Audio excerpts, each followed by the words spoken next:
राम मंदिर चढ़ावा चोरी विवाद के ठीक एक महीने बाद श्री राम जन्मभूमि तीर्थ क्षेत्र ट्रस्ट की सबसे महत्वपूर्ण बैठक में कई बड़े फैसले लिए गए। महासचिव चंपत राय और ट्रस्टी अनिल मिश्रा के इस्तीफे स्वीकार कर लिए गए, जबकि ट्रस्ट की प्रशासनिक जिम्मेदारी अब कार्यवाहक महासचिव के तौर पर कृष्ण मोहन को सौंपी गई है। बैठक के बाद ट्रस्ट ने विपक्ष पर साजिश रचने का आरोप भी लगाया और कहा कि इस पूरे प्रकरण को राम मंदिर और सनातन आस्था को बदनाम करने के लिए इस्तेमाल किया गया। लेकिन अब सवाल सिर्फ इस्तीफों का नहीं है। क्या इन इस्तीफों से जवाबदेही तय हो गई या फिर यह सिर्फ प्रशासनिक बदलाव है? अगर मामला केवल कुछ कर्मचारियों की कथित चोरी का था तो फिर ट्रस्ट के शीर्ष पदाधिकारियों को पद छोड़ने की जरूरत क्यों पड़ी? और अगर विपक्ष के आरोप राजनीतिक साजिश हैं तो फिर जांच में सामने आए तथ्यों का जवाब कौन देगा? इन्हीं कुछ सवालों पर आज की बड़ी बहस करेंगे, लेकिन सबसे पहले आपको सुनाते हैं नेताओं के बयान। भगवान श्री राम लला का मंदिर 500 वर्षों के अत्यंत बड़े संघर्ष के पश्चात, अनगिनत बलिदानों के पश्चात बना। इसके लिए लोगों ने अपने प्राणों की परवाह नहीं की, अपने करियर की परवाह नहीं की, परिवारों की परवाह नहीं की। और उस मंदिर के बनने के पश्चात यह जो यहाँ पर चढ़ावा चोरी का कांड हुंडी के दान पात्रों के क्षेत्र में गिनती के समय हुआ है, यह हम सब लोगों के लिए अत्यंत लज्जाजनक स्थिति है।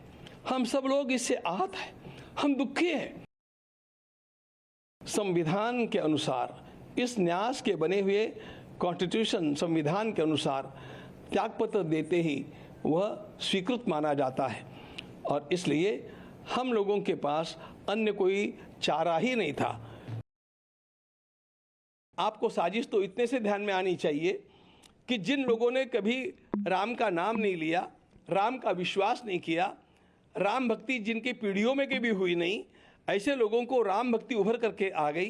कार सेवकों पर गोलियां चलाने वाले अचानक राम भक्त बन गए और जालीदार टोपी पहन करके और केवल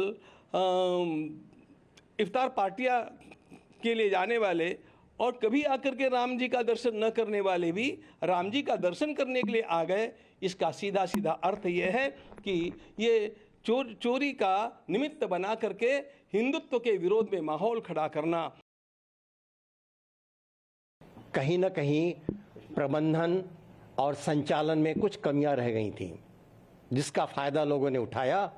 तो मेरा ये पहला प्रयत्न होगा कि वो जितनी त्रुटियां, कहीं जहां कहीं भी लूप होल्स हैं, कहीं भी कहीं छूटा हुआ है, उसको सबसे पहले बंद करना। इस प्रकार की पुनरावृत्ति न हो भविष्य में, इसका मैं पूरा प्रयत्न करूंगा। इसके प्रति समाज के मन में एक प्रकार का अविश्वास का भाव जागृत हुआ है।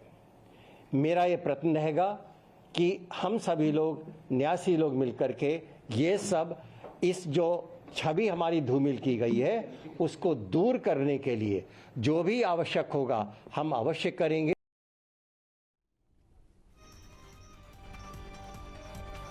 और दो टूक के हमारे सवाल के यहाँ सबसे पहले आपको वो बता देते हैं। आज का हमारा पहला सवाल है, इस्तीफा या फिर जिम्मेदारी? चढ़ावा गबन में अब किसकी बारी? जो आज इस्तीफा दिया गया वो इस्तीफा भर है या फिर उनकी जिम्मेदारी जवाबदेही तय हुई है? और चढ़ावा गबन में अब किसकी बारी है, ये सवाल है, इसका जवाब तलाशेंगे। आज का हमारा दूसरा सवाल क्या है वो आपको बताते हैं। हमारा सवाल है कि आस्था पर वार किसने किया सियासी प्रहार? क्या अवसर देखकर आस्था पर प्रहार करने की कोशिश की गई क्या, और किसने करने की कोशिश की, ये भी समझेंगे। सवाल ये भी है कि इफ्तार में जाते हैं, मंदिर दर्शन को नहीं आते हैं, केवल मुद्दा उठाते हैं। क्या विपक्ष ये कर रहा है क्या? गोविंद देवगिरी की तरफ से सीधा हमला किया गया, जवाब इसका भी तलाशेंगे। और सवाल ये भी कि ट्रस्ट में बदलाव, क्या लौटेगा विश्वास का प्रभाव? क्या ट्रस्ट में बदलाव के बाद जो अविश्वास का माहौल पैदा हुआ है, फिर से विश्वास पैदा होगा क्या, ये भी समझने की कोशिश करेंगे। सवाल ये भी है कि रामलला का दरबार कौन है असली गुनहगार? रामलला के दरबार में असली गुनहगार कौन है? किसकी वजह से ये सब कुछ हुआ? किसकी वजह से चढ़ावे में गड़बड़ी हुई और किसकी वजह से प्रभु राम के भक्तों को चोट पहुंचाने की कोशिश की गई है? इन्हीं तमाम सवालों के इर्द गिर्द हम चर्चा को आगे बढ़ाएंगे। मेहमानों से आपका परिचय करवा देते हैं। हमारे साथ अवनीश त्यागी साहब जुड़ चुके हैं, प्रवक्ता हैं भारतीय जनता पार्टी के। अशोक यादव साहब थोड़ी देर में हमारे साथ जुड़ने वाले हैं, प्रवक्ता हैं समाजवादी पार्टी के। रोहन सिंह हमारे साथ जुड़ चुके हैं, प्रवक्ता हैं कांग्रेस पार्टी के। स्वामी दिव्यानंद जी हमारे साथ जुड़ चुके हैं, आप हिंदू धर्माचार्य हैं। सभी का परिचय हो चुका है। चर्चा की शुरुआत करते हैं। शुरुआत अवनीश जी मैं आपसे ही कर रहा हूं। आज की बैठक और बैठक में लिए गए फैसलों के बाद क्या आप और राम भक्त ये उम्मीद करें कि फिर से विश्वास बहाल हो जाएगा ट्रस्ट के प्रति?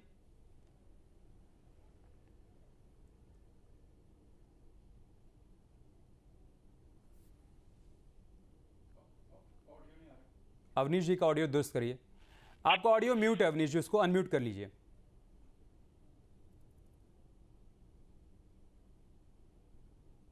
आप बोलिए। नहीं आ रही है आपकी आवाज़, हम दुरुस्त करते हैं, आपकी आवाज़ दुरुस्त करते हैं, उसके बाद आपके पास आएंगे। स्वामी जी मैं आपके पास आ रहा हूं, यही सवाल मेरा आपसे है, क्या हम ये माने कि आज की बैठक और बैठक में लिए गए फैसलों के बाद जो अविश्वास का माहौल पैदा हुआ है राम भक्तों के मन में, वो बहाल हो जाएगा? जय श्री राम। बिल्कुल बहाल हो गया अमित जी, क्योंकि जो त्रुटि जो भूल हुई, देखिए मानवीय भूल है, निश्चित रूप से चोरी हुई है, ये बात पुरानी हो गई, फिर दोहरा रहा हूं, हाँ चोरी हुई है, अनियमितताएं थी, भ्रष्टाचार हुआ। कभी कभी क्या होता है कि व्यक्ति थोड़ा ज्यादा निश्चिंत हो जाता है, इतने बड़ा कार्य करने के बाद वो निश्चिंत होकर हमारे राम आ गए। लेकिन जो चोर हैं, जो धोखा देने वाले हैं, उसकी मंशा तो अलग रहती है। चाहे जो भी बड़े अधिकारी जिसका नाम सभी लोग उछाल रहे हैं, वो निश्चिंत है, चलो ठीक हो गया, अपने लोगों को रखे, सारे लोग हैं। लेकिन अगर वो चोरी कर रहा है, धोखा दे रहा है, तो इसका उपाय कौन? किसी घर पे देखा जाए, एक पुत्र होता है, वो भी कुपुत्र निकल जाता है। देश में भी देशद्रोही निकलते हैं, सारे जगह देखेंगे। देशद्रोह करना, घर का द्रोह करना, विश्वास का द्रोह करना, ये मानवीय अवगुण है। हो सकता है यहाँ हुई जो अक्षम्य है, किंतु आज प्रशंसा के पात्र हैं सारे लोग, जो हम लोग प्रारंभ से ही बोलते आ रहे हैं फ्रॉम डे वन, कि देखिए जितनी त्वरित कार्रवाई होते होते आज यहाँ तक पहुंच गई, गिरफ्तारियां भी हो गई, इसका फेरबदल भी हो रहा है। और जब इतना बड़ा परिवर्तन हो रहा है, विश्व के जितने सनातनी है सबों की दृष्टि यहाँ है, तो यदि किसी का मन में चोर भी होगा तो भय करेगा, और इसके छानबीन करने के बाद अगर की जा रही है तो निश्चित रूप से बदलाव आएगा। सही बात। पुनः दोबारा लोगों को श्री राम के प्रति होगी। और स्वामी जी, जिस दिन से मामला सामने आया, हम लोग बार बार ये बात कह रहे हैं कि अगर उन लोगों को पीड़ा हो रही है जिनका राम मंदिर के निर्माण में कोई योगदान नहीं है, या जो आज तक रामलला के दरबार में गए नहीं, तो आप सोचिए जिन लोगों ने बरसों बरस तपस्या की, जिन्होंने संघर्ष किया, जिन्होंने बलिदान दिया, उनको कितनी पीड़ा हो रही होगी। आज यही बात आचार्य गोविंद देव गिरी की तरफ से कही गई, वो भावुक भी हो गए प्रेस कॉन्फ्रेंस करते हुए। उन्होंने कहा कि हम सब आहत हैं, हम द्रवित हैं, हमें पीड़ा हुई है, जो कुछ हुआ वो नहीं होना चाहिए था। अमित जी, हम स्वयं, मैं अपनी बात कर रहा हूं, मैं छोटा सा व्यक्ति, इतने करोड़ जनता में मैं इतना छोटा सा हूं, पर जितना संघर्ष किया श्री राम मंदिर के प्रति, और जब जिस दिन वहां सशरीर उपस्थित होने का अवसर मिला, तो पीड़ा मेरे लाखों करोड़ों लोगों को पीड़ा हुई है, उस पीड़ा को मैं समझ सकता हूं। किंतु यह बात भी है, मैं प्रारंभ से ही बोल रहा हूं, इन लोगों की बात शोभा नहीं देती। विपक्ष का काम आवाज उठाना है, ये इनका अधिकार है, किंतु ये अधिकार ये गलत रूप से कर रहे हैं, रोटी सेक रहे हैं कंधे में, श्री राम के कंधे पे बंदूक रख के चलाने की चेष्टा कर रहे हैं, 27 की तैयारी कर रहे हैं। मैं पहले भी कई बार बोला हूं, फिर पुनः बोल रहा हूं, ये 27 की तैयारी है, ना ही श्री राम मंदिर से मतलब है, ना श्री राम से मतलब है, ना ही सनातन से मतलब है। जवाब ले लेते हैं खाने से। ठीक है रोहन सिंह जी, सियासी रोटी सेकने की कोशिश की जा रही है, और आज यही बात प्रेस कॉन्फ्रेंस में भी ट्रस्ट की तरफ से कही गई कि जिन लोगों ने कभी रामलला के दर्शन नहीं किए, जिन्होंने राम मंदिर के निर्माण में कोई भूमिका नहीं निभाई, उनको एक अवसर मिला, और इस अवसर पर वो सनातन को बदनाम करने का षड्यंत्र रच रहे हैं।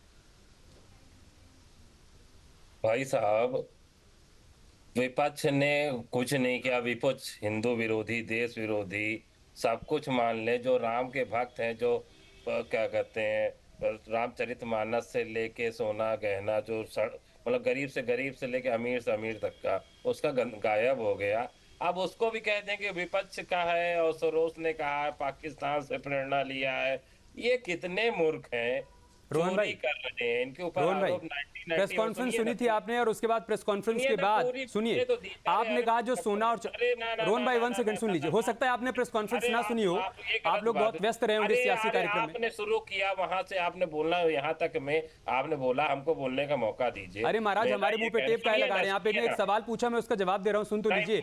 चूंकि नहीं, आपने नहीं, मैं बिल्कुल इन द चूंकि आप ये कह रहे हैं, अरे ना ना ना ना ना ना, मुझे बोलने का मौका चाहिए। नहीं मैं नहीं बोलने दूंगा, क्योंकि आपने गलत जानकारी दी है, उसको मुझे करेक्ट करना होगा। प्लीज ऑडियो डाउन करिए, ऑडियो डाउन करिए, मैं आपको करेक्ट कराऊंगा। अगर आप सुनना चाहें वेल एंड गुड, नहीं सुनना चाहेंगे मैं अगले मेहमान के पास चला जाऊंगा। आप ये करें जो सोने चांदी जवाहरात गायब हुए हैं, यही बात कर रहे हैं ना आप?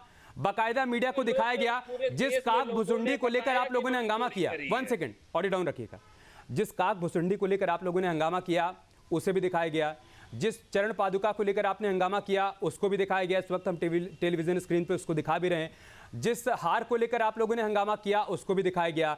ट्रस्ट ने यह कहा कि हमारे पास एक रजिस्टर है, 2800 दान की वस्तुओं का उस पर रिकॉर्ड है, मतलब जिन लोगों ने दान किया उसका रिकॉर्ड है। तो जिसके मन में आशंका है कि उन्होंने जो दान किया था वो कहां गया, वो हमारे पास आए, उसकी आशंका हम दूर करेंगे। इसके बावजूद आप कह रहे हैं कि इन सारे वस्तुओं की चोरी हुई है, इनका गबन किया गया है। अगर आपने सवाल सुना हो तो जवाब दीजिए, वरना अगले मेहमान के पास चला जाऊं मैं। लगातार बीच में बोल रहे हो, डिबेट करा रहे हैं, कैसे कराएंगे ऐसे डिबेट? आपने गलत जानकारी दी महाराज, उसको दुरुस्त कर रहा हूं मैं। अगर सुनना है तो ठीक है, वरना शांत रहिए फिर आप। बिल्कुल डिबेट कराने मतलब दोनों पक्ष से बातचीत होती है, ऐसा नहीं कोई बात नहीं। अशोक जी जुड़ गए हमारे साथ। अशोक जी, बार बार एक बात कही जा रही विपक्ष की तरफ से, और अभी फिर कांग्रेस पार्टी के प्रवक्ता यही बात कह रहे हैं कि जो वहां पर लोगों ने सोने चांदी और जेवरात चढ़ाए थे वो भी गायब हो गए। ट्रस्ट ने आज बाकायदा मीडिया को ले जाकर दिखाया कि भाई साहब देखिए, ये काक भुसुंडी है, ये भी है, ये चरण पादुका है, ये भी है, ये हार है, ये भी है, और एक रजिस्टर भी है जिसमें 2800 वस्तुओं का जिक्र है। जिसके मन में कोई आशंका है आकर अपनी आशंका का समाधान कर ले। उसके बावजूद क्या अभी भी ये सवाल पूछा जाएगा कि दान की वस्तुएं कहां गई? अशोक यादव, अनुज जी, ये सवाल खाली विपक्ष नहीं पूछ रहा है, ये सवाल ये सारे राम भक्त पूछ रहे हैं। अयोध्या में जो लूट हुई है अमित जी, सिर्फ जो स्वर्ण आभूषणों में या चढ़ावा में ही लूट नहीं हुई है, अयोध्या में मल्टी डायमेंशनल लूट हुई है। और ये लूट जो आपने कुछ आभूषणों को दिखाया यहाँ पर, जो मतलब है सुरक्षित है, लेकिन जो 40% कंस्ट्रक्शन में कमीशन लिया गया उसकी रिकवरी कहां से होगी? अभी इसी वाले डायमेंशन पर रहिए ना, आप कह रहे हैं मल्टी डायमेंशन है, अभी इसी वाले पर रहिए जो डायमेंशन आप लोगों ने उठाया था। आप ये कह रहे थे ना कि ये काक भुसुंडी चोरी हो गई, यही कह रहे थे ना प्रेस कॉन्फ्रेंस में अखिलेश यादव जी ने कहा। आपने कहा हार चोरी हो गया था, आपने कहा चरण पादुका चोरी हो गई थी, वो सब कुछ इस वक्त हम दिखा रहे हैं आपके सामने। अगर कोई टीवी लगा है तो आप देख लीजिए। देखिए ऐसा अमित जी, अभी फार्मर जो होम सेक्रेटरी थे लक्ष्मी नारायण जी, उन्होंने भी अभी कल बताया मीडिया को कि उन्होंने गोल्ड प्लेटेड रामचरितमानस दान की थी, और उसकी जब जानकारी लेने के लिए गए तो चंपत राय ने उनको 9 घंटे वेटिंग में रखा और कहा दान किया भूल जाइए। ये बात समाजवादी पार्टी ने तो कही नहीं। ये बात तो जो भी व्यक्ति वहां पर स्वर्ण और चांदी के आभूषण, जो गहने जो लोग चढ़ाए थे, उन लोगों ने सवाल खड़ा किए, तो विपक्ष के नाते हमारा फर्ज बनता है कि उनकी बात को हम लोग भी आगे बढ़ाएं। अशोक तो जी, समाजवादी पार्टी ने अपनी तरफ से कोई पर्टिकुलर किसी आभूषण अशोक को जी, लेकर पहले नहीं कहा। कान देखना चाहिए कि पहले कौवा खदेड़ना चाहिए? पहले कान देखना चाहिए ना। आप एक जिम्मेदार पार्टी हैं, जिम्मेदार विपक्ष हैं, एक पार्टी के राष्ट्रीय अध्यक्ष हैं, आप प्रेस कॉन्फ्रेंस करते हैं और आप सीधा आरोप लगाते हैं कि काक भुसुंडी गायब हो गई है। आप ये कहते हैं ना कि एक अफवाह है, इस पर भी सफाई देनी चाहिए, सामने आकर दिखाना चाहिए। आज ट्रस्ट ने दिखा दिया, अब क्या इस पर आप माफी मांगेंगे? अमित जी, जब ये आरोप लगे, जब जिन लोगों ने चढ़ावा चढ़ाया था, काक भुसुंडी की बात कर लिया जाए, हार की बात कर लिया जाए, सोने चांदी की ईंटों की बात कर लिया जाए, जब उन लोगों ने सवाल उठाया ट्रस्ट पर, तब क्या ट्रस्ट की जिम्मेदारी नहीं बनती थी उन लोगों के सवालों का जवाब देने के लिए ट्रस्ट को चीजें सार्वजनिक कर देते सबके सामने कि नहीं भैया, जिस चीज के बारे में बात हुई ये चीजें हमारे पास सुरक्षित हैं? तो आप बताइए, ट्रस्ट ने क्यों नहीं दिखाया? जब जवाब दिया रही है, जवाब देने की भी एक प्रक्रिया होती है ना अशोक जी। वो कोई राजनीतिक दल तो है नहीं कि हर मुद्दे पर सियासत करने के लिए तुरंत आगे आ जाएं। भाई, ट्रस्ट की साख पर सवाल खड़ा हुआ था, चोरी का आरोप लगा था, पहले जांच करवाएंगे, उस पर अपनी आंतरिक रिपोर्ट तैयार करेंगे, उसके बाद ही तो आकर जानकारी देंगे। अब वो जानकारी दे रहे हैं, तो इसलिए मैं आपसे सवाल पूछ रहा हूं कि क्या जो भ्रामक जानकारियां फैलाई गई उस पर माफी मांगेंगे क्या, कि हमसे गलती हो गई, हमने बहुत जल्दबाजी कर दी बयान देने में? देखिए अमित जी, देखिए अगर वास्तव में माफी मांगने का जिम्मेदारी किसी की है तो इस भारतीय जनता पार्टी की है। ये राम मंदिर ट्रस्ट में जो चोरी किए हैं उन लुटेरों की माफी मांगने की बारी है।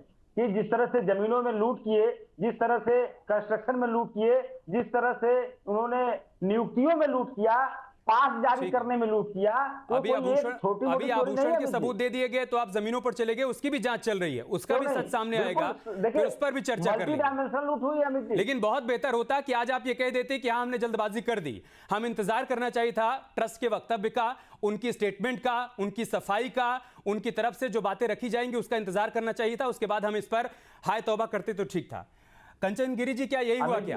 क्या आपदा में एक अवसर ढूंढ लिया गया? विपक्ष को लगा कि एक बहुत बड़ा मुद्दा मिल गया है, चलिए इसको इनकैश कर लेते हैं, इसी बहाने बीजेपी को घेर लेते हैं, राम भक्तों पर सवाल खड़ा कर देते हैं, राम मंदिर पर सवाल खड़ा कर देते हैं।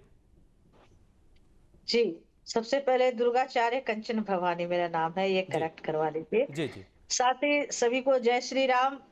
हम जिस दिन से चोरी का मामला आया है उस दिन से हम लोग यही कह रहे हैं कि भाई जांच का विषय है, जांच होगा तो दूध का दूध पानी का पानी हो जाएगा। रही अपोजिट पार्टी अखिलेश यादव जी, उनकी वक्तव्य में कोई दम नहीं होता, वो कुछ भी बोल देते हैं। वो कभी तो बोल देते हैं भैया पेड़ के नीचे पत्थर में भी ये लोग पूजते हैं, उनके तो आस्था है नहीं, क्योंकि उनके जो पिता है हज करके आए थे, उन्हें भगवान श्री राम की पूजा कैसी होती है, भगवान श्री राम कौन है उनके हृदय में तो है ही नहीं, वो मानते ही नहीं है, क्योंकि वो हज किए हुए उनके। आप देखिएगा, गूगल पे सर्च कीजिएगा, ये मुलायम सिंह यादव हज करके आए थे। सॉरी, हज कौन करता है? जो आप अपने धर्म परिवर्तन करता है वही हज करता है। तो ऐसे लोगों की बातों को हम लोग बिल्कुल डिनाई करते हैं, इनके बातों में कोई दम नहीं होता।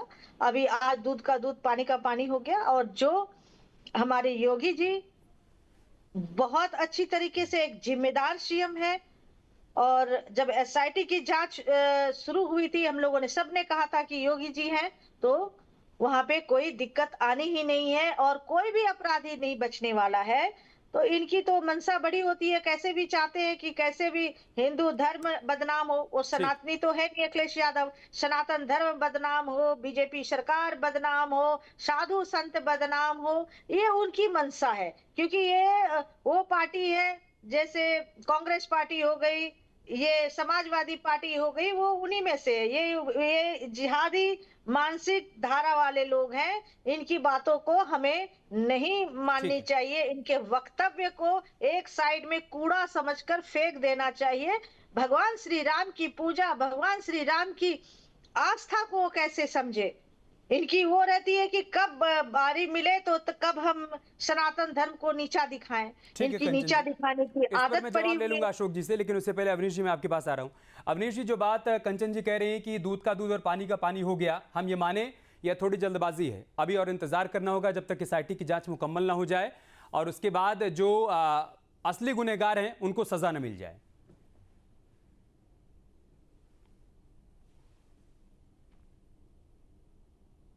अवनीश जी, आवाज मिल रही है आपको? आवाज बहुत कम आ रही है मुझे। अच्छा, मेरा सवाल आपसे, अगर आप मुझे सुन पा रहे हो, कि कंचन जी कह रही है कि आज ट्रस्ट की बैठक और बैठक के बाद जो स्टेटमेंट दी गई उससे दूध का दूध और पानी का पानी हो गया, हम ये माने या भी जल्दबाजी है, एसआईटी की जांच मुकम्मल होने का इंतजार किया जाए? हाँ, देखिए आज जो बैठक हुई है और बैठक में जिस तरह से बिल्कुल साफ चीजें हो गई हैं, जो आरोप लगा रहे थे कि वो चोरी हो गया, ये चोरी हो गया, हार गया, विष्णु जी महाराज गए, ये सब गए, रामायण गई स्वर्ण जड़ित, तो वो जो आरोप लगाने वाले थे वो मिथ्या साबित हुए हैं। उससे बिल्कुल साफ हो गया कि ये लोग वो ताकते हैं जो सनातन को बदनाम करना चाहते और बदनाम करने की साजिश में शामिल। ये राम मंदिर निर्माण में शामिल नहीं थे, ये केवल सनातन को बदनाम करने की साजिश में शामिल हैं। वो लोग आरोप लगाने लगे थे। अब एसआईटी की जांच हो गई है, जांच में जो होगा, जो दोषी पाया जाएगा, निश्चित रूप से उस पर कार्रवाई होगी। परंतु जिस तरह से आज बैठक में, ये ट्रस्ट की बैठक में जिस तरह से दूध का दूध पानी का पानी कर दिया है और जो आरोप लगाने हैं उनके चेहरे की सफाई भी आ गई है कि वो किस तरह से गलत खेल खेल रहे थे, किस तरह से घिनौना खेल खेल रहे थे। अब उन लोगों को माफी मांगनी चाहिए कि जो इस तरह का आरोप लगा रहे थे, बिना साक्ष्यों के, बिना जांच के, बिना पक्का सबूतों के केवल आरोप लगा रहे थे सनातन को बदनाम करने का, ऐसे लोगों को माफी मांगनी चाहिए। अवनीश जी, लेकिन कुछ सवाल अभी भी निरुत्तर रह गए हैं, कुछ सवालों का उत्तर अभी भी नहीं मिल पाया है। एक तो ये, अवनीश जी, अगर आप मुझे सुन पा रहे हैं, ये एक साजिश जो फैला रहे थे उसका पर्दाफाश हुआ है। अब एसआईटी जांच करेगी, जो घटना हुई है जो हेरा फेरी या गड़बड़ी हुई है उस पर जांच होगी, जो दोषी पाया जाएगा निश्चित रूप से उस पर कार्रवाई होगी। ठीक है। ट्रस्ट पूरी तरह से। अवनीश जी, आपको आवाज आ रही है? मैं थोड़ा लाउड होकर बोल रहा हूं। अभी कुछ सवाल अभी भी ऐसे हैं जो निरुत्तर रह गए हैं। पहला तो ये कि इन सब की क्या भूमिका थी वो अभी तक साफ नहीं किया गया है। अगर अनिल मिश्रा का इस्तीफा स्वीकार किया गया तो उन्होंने क्या गड़बड़ी की उसको लेकर कोई स्टेटमेंट नहीं दिया गया। चंपत राय की तरफ से क्या सिर्फ ये गड़बड़ी की गई कि उन्होंने टिन्नू यादव पर बहुत ज्यादा भरोसा कर लिया, या फिर उनको एक जिम्मेदारी दी गई थी महासचिव की, उस जिम्मेदारी का वो सही तरीके से निर्वहन नहीं कर पाए। ट्रस्ट की तरफ से इन सवालों का उत्तर नहीं दिया गया कि जो कार्रवाई की गई, मतलब जो इस्तीफा स्वीकार किया गया, उसके पीछे का कारण, असल कारण क्या रहा, इन लोगों की किस तरह की भूमिका रही उसमें। देखिए, आज पहली बैठक थी। पहली बैठक में जो चीजें हुई उसकी बातें सामने हुई। जो आरोप लगाए थे उनको साफ हुआ। उन्होंने नैतिकता के आधार पर इस्तीफा दिया है। जांच हो रही है इसलिए इस्तीफा दे दिया है।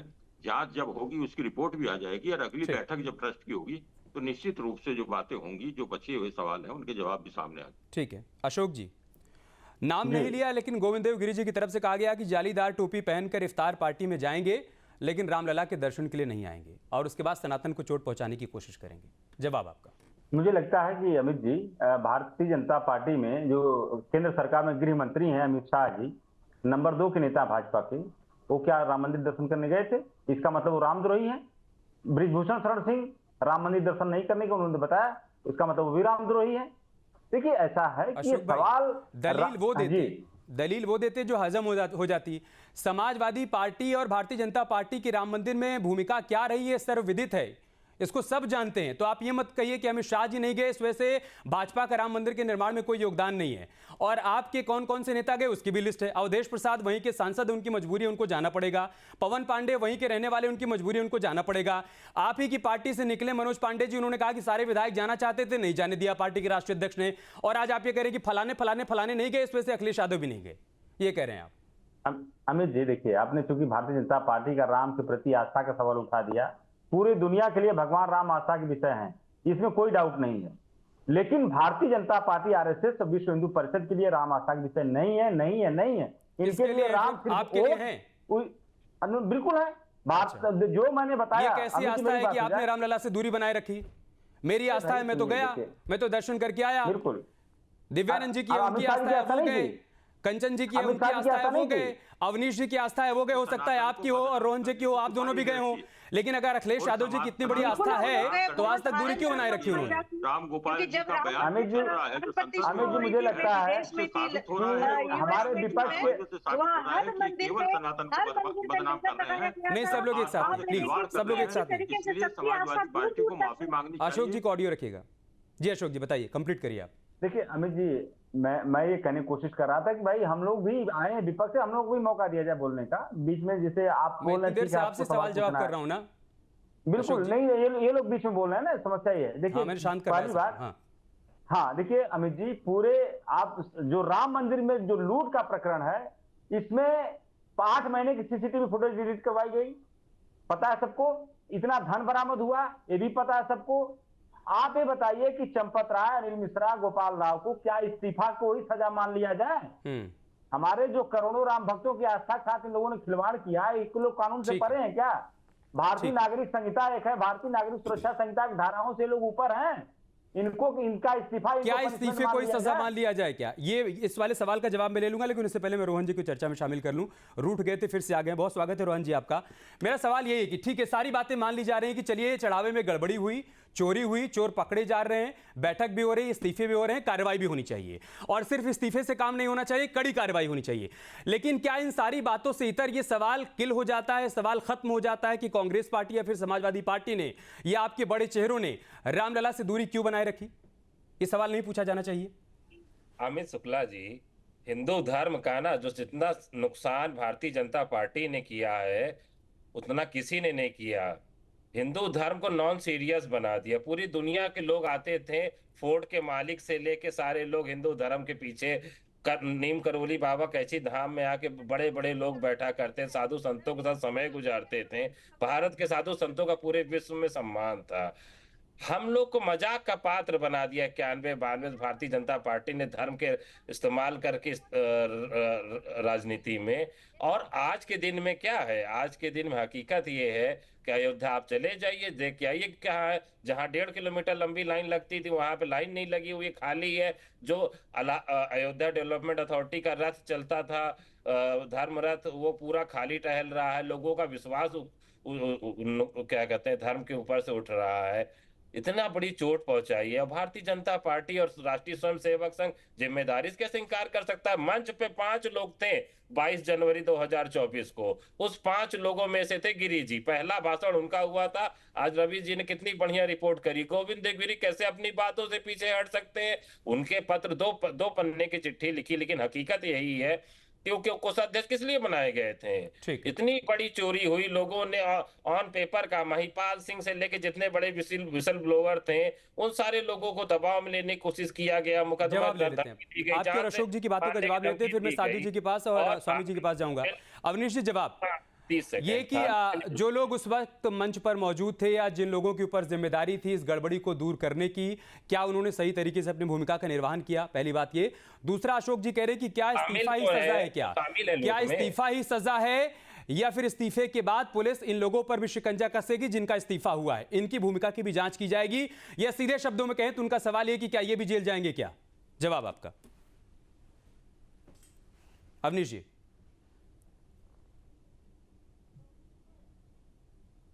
अवनीश जी आपको आवाज मिल पा रही है? प्लीज उनको ऑडियो दुरुस्त करिए, उसके बाद मैं जाऊंगा। स्वामी जी मैं आपके पास आ रहा हूं। जैसा कांग्रेस पार्टी कह रही है और समाजवादी पार्टी कह रही है कि समाजवादी पार्टी कह रही है कि रामलला के दर्शन करने के लिए नहीं गए, इसका एक कतई मतलब नहीं कि अखिलेश यादव आस्थावान नहीं है, राम के प्रति उनकी आस्था नहीं है। एक तो ये कांग्रेस पार्टी का आरोप है कि जितना नुकसान भारतीय जनता पार्टी ने हिंदू धर्म का किया है उतना किसी ने भी नहीं किया है। ऐसा है क्या? बिल्कुल नहीं। देखिए, अगर हम हिंदू हैं तो हिंदू दिखनी चाहिए।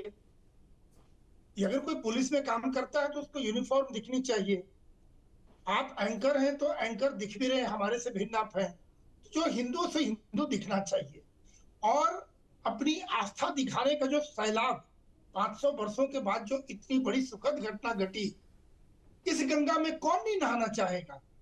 इतने दिनों तक निमंत्रण देने के बाद अगर नहीं गए, ये कमी तो रहेगी, स्वीकार तो करना पड़ेगा। पूरा देश, हम और आप जो भी बोल ले, पूरा देश मानता है। रागे जो मैं बीजेपी की बात नहीं करूंगा क्योंकि मैं राजनेता नहीं हूं, लेकिन मुझे ऐसा नहीं लगता, रोहन जी की बातों से सहमत नहीं हूं कि ये बहुत नुकसान किया है। ठीक है स्वामी जी, समय समाप्त हो रहा है, हमें डिबेट समाप्त करनी होगी। मैं माफी चाहूंगा आप सबसे। बहुत बहुत शुक्रिया आप सभी का हमारे साथ जुड़ने के लिए, 2-2 का हिस्सा बनने के लिए। सवाल यही है कि ट्रस्ट की तरफ से प्रेस कॉन्फ्रेंस करके बताया गया कि क्या क्या लापरवाहियां बरती गई और उस पर किस तरीके से खेद व्यक्त किया गया। 2 इस्तीफे हुए, उनको स्वीकार किया गया है और साथ ही ट्रस्ट ने यह भी कहा है कि पूरा सच सामने आएगा, हर गुनहगार को सजा मिलेगी, ये सुनिश्चित किया जाएगा। लेकिन जो लोग आपदा में अवसर ढूंढने की कोशिश कर रहे हैं, जो राजनीतिक रोटी सेकने की कोशिश कर रहे हैं, उन पर भी ट्रस्ट की तरफ से प्रहार किया गया और कहा गया कि जिन्होंने कभी कार सेवकों पर गोलियां चलवाई वो आज हमें आस्था का पाठ पढ़ा रहे हैं। राम भक्त सब जानते हैं, सब समझते हैं, समय आने पर हिसाब करेंगे। आपके मोबाइल पर तुरंत आएगी ब्रेकिंग न्यूज, स्क्रीन पर सबसे पहले दिखेगी बड़ी खबर, देश दुनिया की हर खबर एक जगह। अब आपके मोबाइल पर तुरंत फटाफट इंस्टॉल कीजिए न्यूज़ नेशन ऐप और रखिए खुद को अपडेट।